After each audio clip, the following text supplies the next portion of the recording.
Hello, my friends. Welcome to this week's episode of Show Me How It's Done. I'm your host, Lauren Urbonis, and I'm a Canadian demonstrator. If you have any questions or need any of the products or catalogs that I'm showing you in today's video. So I know this is a little preemptive, but I wanted to chat with you about some upcoming catalogs. So the first being our Celebration catalog. So this promotion is on from July 1st to August 31st. And for every $60 that you purchase, or $120, there's items for both, you can receive some freebies from this mini catalog. Now, unfortunately, I'm not able to open this catalog on screen until July 1st, but I am able to show you products that I have purchased and pre-ordered as a demonstrator.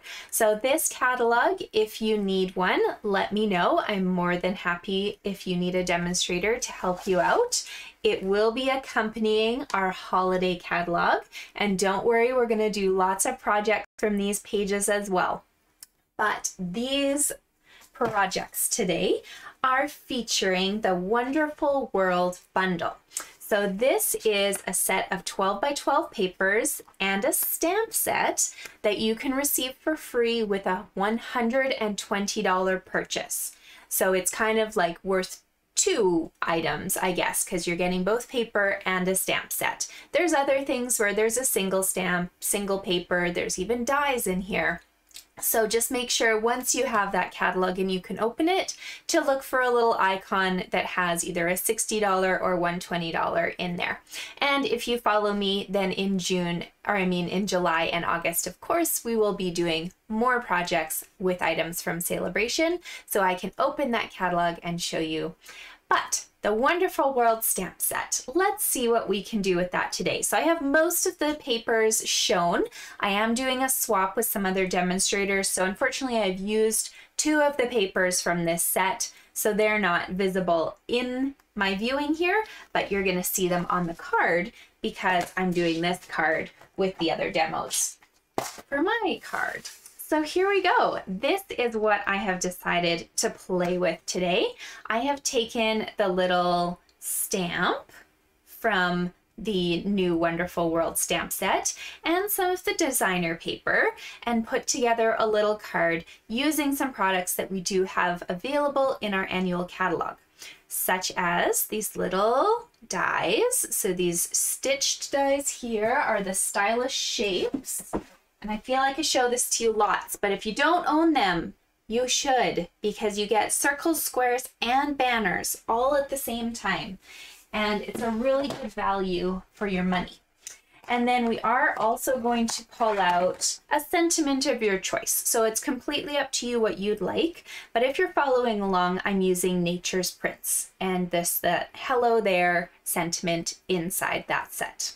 Okay, so as usual, I have posted all of the measurements and supplies for you.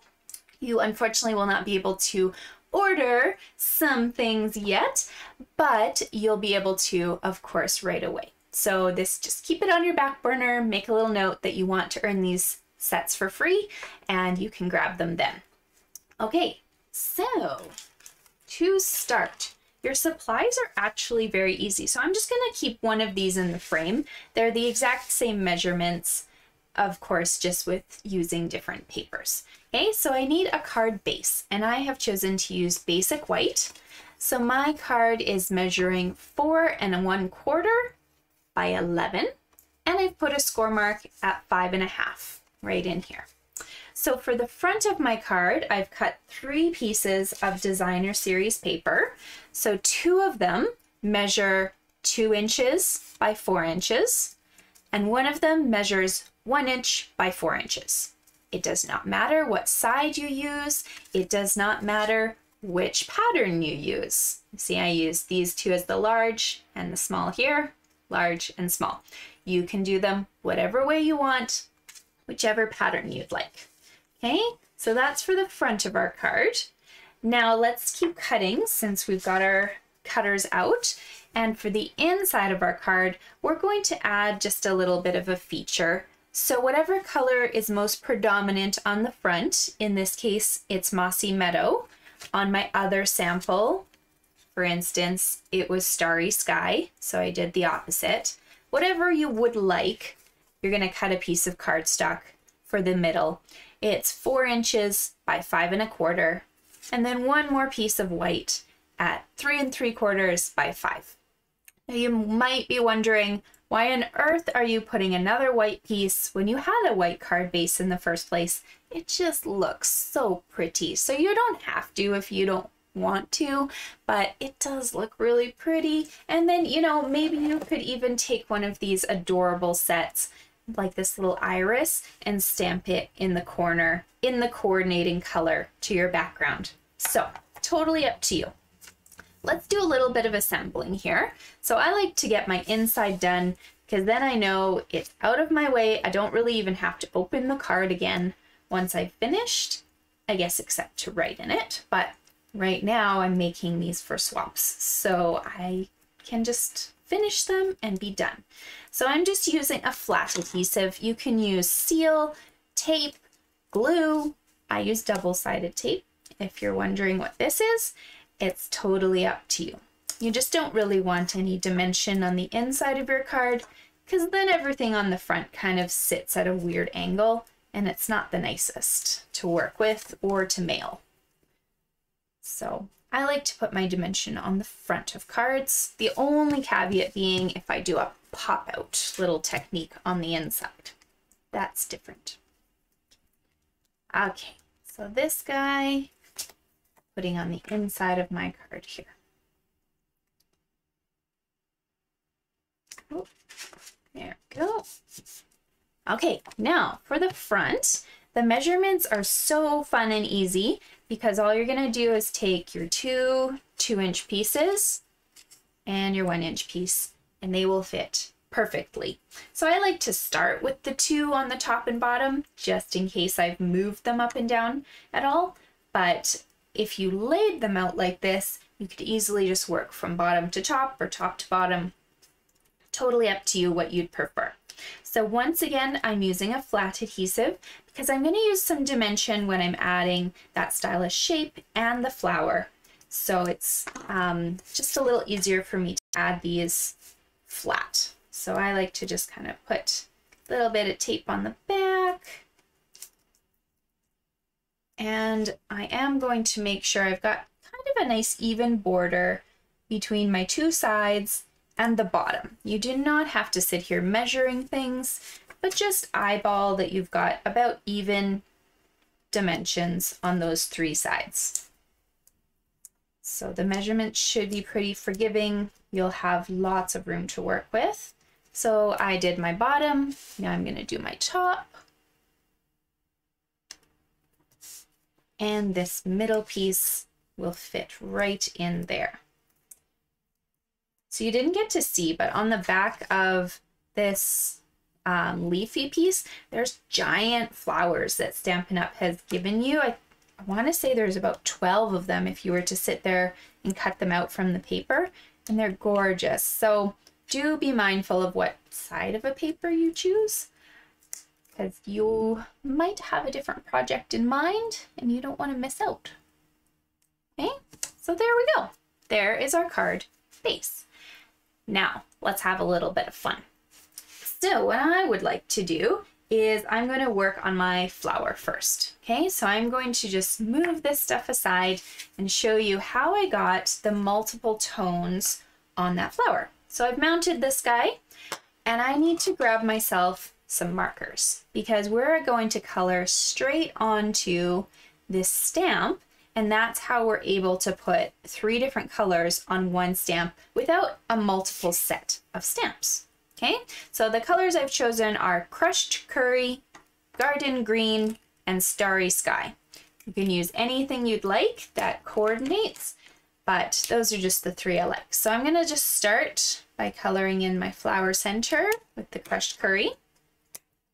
And then I'm gonna bring in my Garden Green and color down the stems. So just so you know, these are the Stampin' Write markers. You unfortunately cannot do this technique with our blends markers. Those alcohol-based markers dry way too quickly, and they unfortunately do not work for coloring directly on rubber stamps. So we sell in coordinating colors these Stampin' Write markers. You can buy them in color family sets or as a whole big set that would earn you some major celebration rewards. So now that I've done coloring, I do want to work a little quickly because I don't want this to dry too much, but it already has dried a bit. So what I'm going to do is I'm going to huff on this and get some moisture all over my rubber stamp. So this is kind of a like, this is my personal stamp. I'm not passing this around. That was lovely, wasn't it? So attractive. But get lots of nice moisture and then just let it sit on your paper for like the count of 3 to 5 because you want that color to soak in. Okay, so then when you pull it up, you have a gorgeous image. Unfortunately, there are not dies that go with this, so you have to sit here with your lovely pair of scissors and cut them out. I feel like I cut myself an extra one. Give me a second. Yes. I'm gonna cheat because cutting it out does take a little bit of time here. And look, that is all done for me. So I have my set of flowers. A couple more things before we can start assembling. You'll need to cut yourself out that little circle and stamp your sentiment on it. So I'm using Starry Sky ink and that little hello there sentiment. And if you stamp it first on the circle, the nice thing is if it's crooked, you don't like it, it's a circle. So you just kind of rotate and it will look straight somehow. Okay, so just stamp first. Now I want to teach you guys one more technique. You don't have to do this. If you were to just kind of mount this together, your card will look beautiful.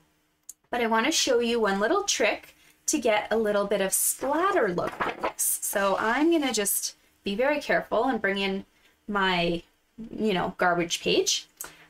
I've put this right in the middle so I'm not splashing anywhere, and you do need a Stampin' Blends marker now. So any shade of green or purple, even gray would work. So you're going to look for the fat side as opposed to the skinny one and take off the lid. And then what I'm going to do is I'm going to just kind of like push against the edge of my lid and flick downwards. And you see there's a few dots. So as I flick a little bit more dots come out. Sorry, I know the camera likes to go in and out of focus when I do that. So you can see the lines on my lid. I kind of almost drew on it. So I'll do that once more for you. Just kind of draw. And then the splatter shows up. So be mindful of things that are around you. You don't want to kind of work too high up, otherwise you're going to splatter all over the place. But I like to do this outside, to be honest. I grab my garbage paper and then I just go work outside on the cement, and then I don't need to worry about anything getting on anything else if I've gone a little crazy. Okay? But I do think it makes a nice difference in my project. So then I've got it all nice and splattered. I'm going to add my flowers with some dimensionals. So if you'll notice, the flowers, they don't fit completely on the circle. They kind of come off. So I'm not going to put any dimensionals up in the top of this flower, just right in its stem, and then a few in the large flower to attach it. And you don't need any on those stems. It's completely unnecessary. Okay, so just a few there.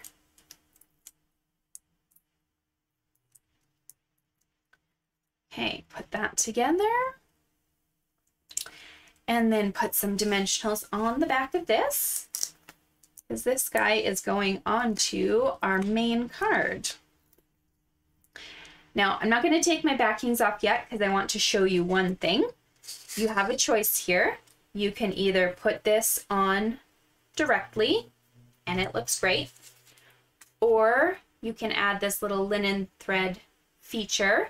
And what I did for that, before I attached this, is I just grabbed some linen thread and made a giant bow. So it doesn't have to be beautiful. You just take a whole big string, nice giant bow here.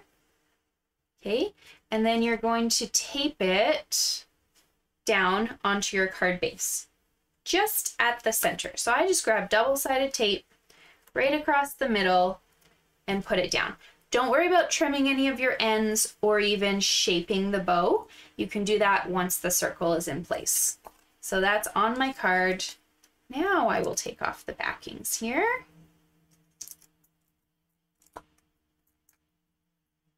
And put this onto my card.